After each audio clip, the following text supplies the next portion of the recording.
Hello everyone, সবাই কেমন আছো? আশা করি সবাই খুব ভালো আছো। আমিও কিন্তু খুব ভালো আছি।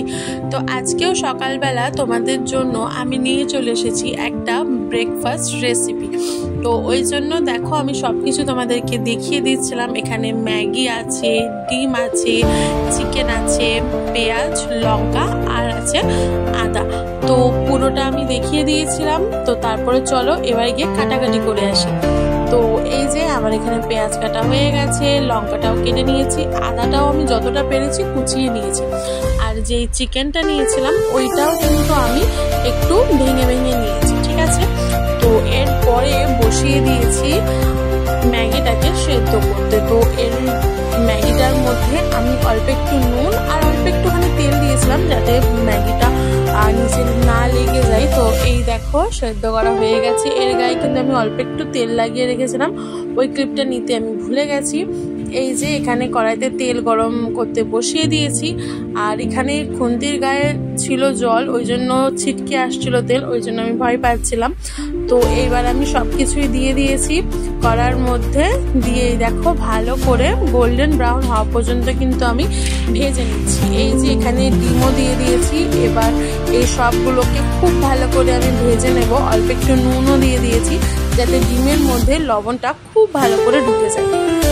এবার সব কিছু খুব ভালো করে মেশাচ্ছি যাতে ডিমটা বেশ ভালো ভাজা ভাজা হয়ে যায়, কারণ আমার না আবার মানে কাঁচা কাঁচা থাকলে ভালো লাগে না, ডিমটা বেশ একটু বেশি ভাজা ভাজা হলে আমার জানি না কেন বেশি ভালো লাগে।